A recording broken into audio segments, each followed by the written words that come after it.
بسم اللہ الرحمن الرحیم۔ حضور اکرم صلی اللہ علیہ وسلم نبوت کے بعد 13 سال مکہ مکرمہ میں رہے۔ نبوت ملنے کے بعد 3 سال تک آپ صلی اللہ علیہ وسلم نے دعوت کا عام اظہار نہیں کیا۔ 3 سال کے بعد آپ صلی اللہ علیہ وسلم نے کوہ صفا پر کھڑے ہو کر نہایت صفائی کے ساتھ قریش کے سامنے اسلام اور توحید کا عام اعلان کیا۔ اس کے بعد آپ صلی اللہ علیہ وسلم پر مصائب کے پہاڑ توڑے گئے، لیکن آپ صلی اللہ علیہ وسلم توحید کے اعلان سے پیچھے نہ ہٹے۔ پھر 3 سال تک آپ صلی اللہ علیہ وسلم اور آپ کے خاندان اور مسلمانوں کا کفار مکہ نے بائیکاٹ کر کے شعب ابی طالب میں مقید رکھا۔ ان 6 سالوں کے علاوہ آپ صلی اللہ علیہ وسلم نے مکہ کے عام و خاص سب کو کلی دعوت دی۔ قرآن کریم کے 28 مدنی سورتوں کو چھوڑ کر باقی بڑا حصہ مکہ میں اترا، لیکن کفار مکہ نے اس عظیم دعوت کو قبول نہ کیا اور آپ صلی اللہ علیہ وسلم کو از حد تنگ کیا،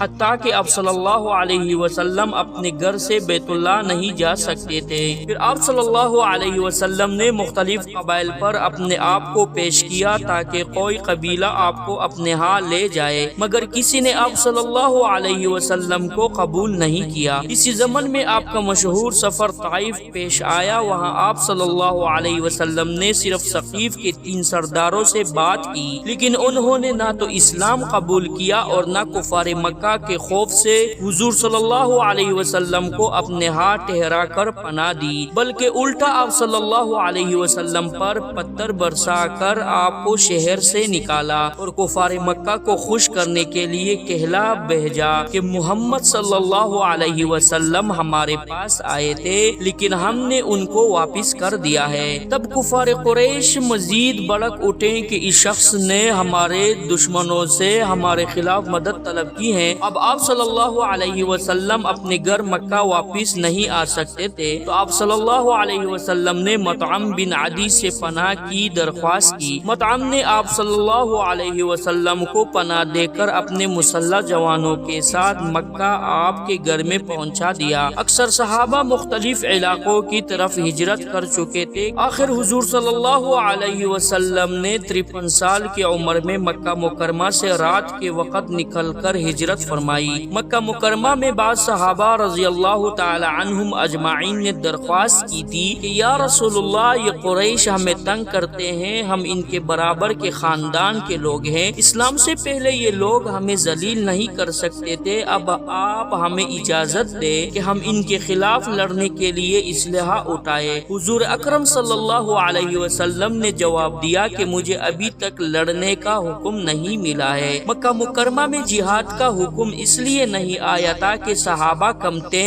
نیز اگر وہاں لڑائی شروع ہو جاتی تو عورتوں اور بچوں کا گھروں میں محفوظ رہنا مشکل تھا، بلکہ گھر گھر خانہ جنگی شروع ہو جاتی اور عرب دنیا میں یہی مشہور ہو جاتا کہ یہ خاندان عبد المطلب اور دوسرے قریش کے درمیان خاندانی اور قبائلی جھگڑا ہے، اس کو دین کے نام سے جہاد قرار دینا مشکل ہو جاتا۔ نیز مکہ مکرمہ میں نزول قرآن کا زمانہ تھا تو قریش پر اتمام حجت کے لیے دعوت و تبلیغ کو عام کرنے کی ضرورت تھی، اور اس بات کی ضرورت تھی کہ پرامن ماحول میں یہ لوگ قرآن کریم کی تعلیمات کو غور سے سن سکے۔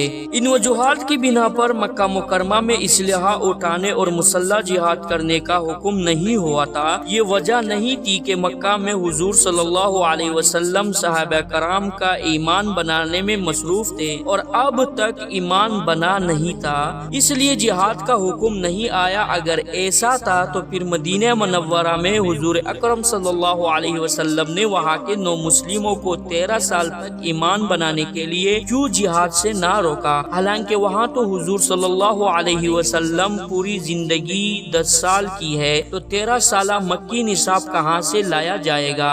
بہرحال ہجرت کے دوران جہاد کا حکم نازل ہوا ہوا تو آپ صلی اللہ علیہ وسلم نے صرف مہاجرین کے ساتھ مل کر کفار کے قافلوں پر چھاپہ مار جنگ شروع کی تاکہ ان کی تجارت اور معیشت کو کمزور کیا جا سکے۔ اس مہم میں آپ صلی اللہ علیہ وسلم کبھی خود تشریف لے جاتے تھے اور کبھی دوسرے مہاجرین کو روزانہ فرماتے تھے اور کبھی دوسرے مہاجرین کو روانہ فرماتے تھے۔ غزوہ ابواء بواد اور عشیرہ اسی مہم کا حصہ تھا۔ چنانچہ غزوہ عشیرہ میں قریش کا قافلہ ہاتھ سے نکل چکا تھا۔ اس سلسلے میں آپ صلی اللہ علیہ وسلم نے عبداللہ بن حجش رضی اللہ تعالی عنہ کو بطن نخلہ مقام کی طرف روانہ فرمایا تھا کہ قریش کا قافلہ شام سے واپس آنے والا ہے، تم بطن نخلہ میں اس قافلے کا انتظار کرو اور ہمیں اس کی خبر پہنچاؤ۔ چنانچہ عبداللہ بن حجش رضی اللہ تعالی عنہ اپنے 12 ساتھیوں کے ساتھ وہاں اترے۔ ابھی مجاہدین وہاں اترے ہی تھے کہ قریش کا ایک اور مختصر سا قافلہ وہاں آ پہنچا۔ مسلمانوں نے اس پر حملہ کر دیا اور عمرو بن حضرمی کو تیر لگا